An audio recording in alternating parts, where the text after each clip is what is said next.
Hey, welcome to Viking Preparedness. I'm Pastor Joe Fox. You know those little trees you can get in the springtime? They're like a whip of a tree, and it says fruit on it on a plastic little wrap. And yeah, well, we bought those. What year was that, sweetie?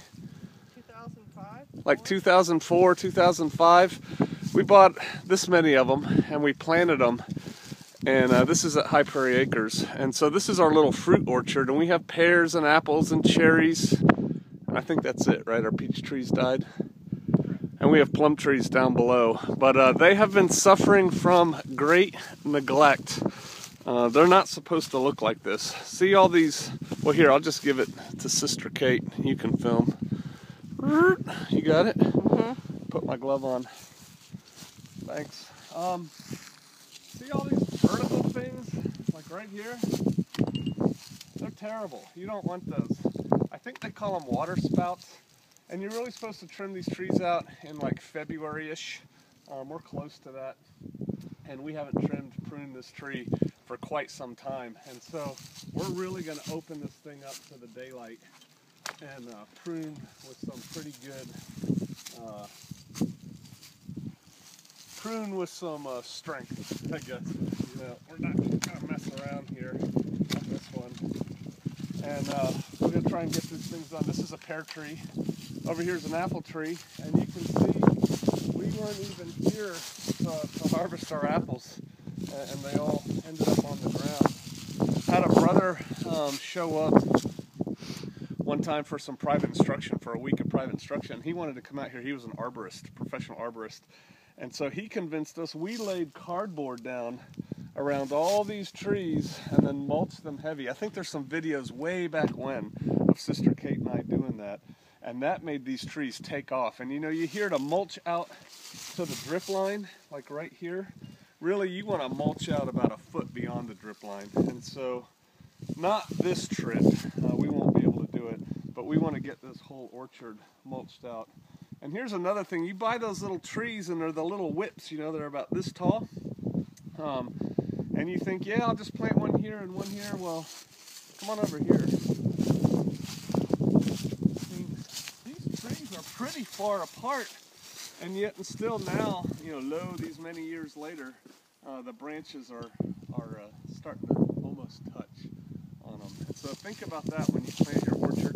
It does take time.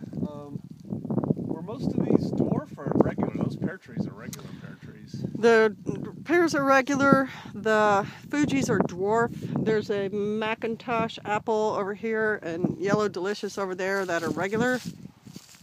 Sister Kate's gonna attack our one really messed up pear tree. I'll show you some other things while she's getting ready to do that.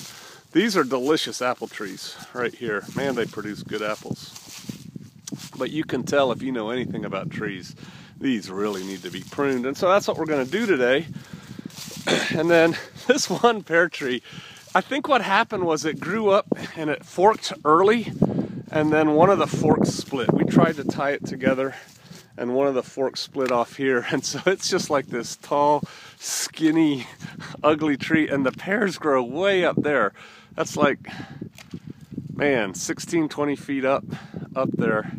And so you don't want a tree that looks like it's going to grow a great big limb off to one side. You want to get your tree as straight as you can when you buy it. And we didn't know that when we bought these. And what are you doing here? What's all this stuff? These are also those water spout or whatever they call them, growths that just rob the tree. And they might produce a little fruit, but they're going to be really weak. And so the best thing to do is get this guy straight up and down with none of this extra stuff on him, and then the stuff at the top will really grow a lot of fruit. Yeah, like really we should be taking these out right here, these vertical puppies. And you know, there's a branch coming out that's nice. We don't really have any branches growing out this way, which is a shame. But this tree grew some pears on it. Oh yeah, great big green ones. So that's what we're doing, pruning some trees, trying to get back into the swing of things. Yeah, I'll just leave it at that. And then over here we have some grapes that need to be addressed. I want to build a better support structure for these bad boys, but you can see, you know, again, suffering from neglect, the grapes. All right, hey, we'll see you out there.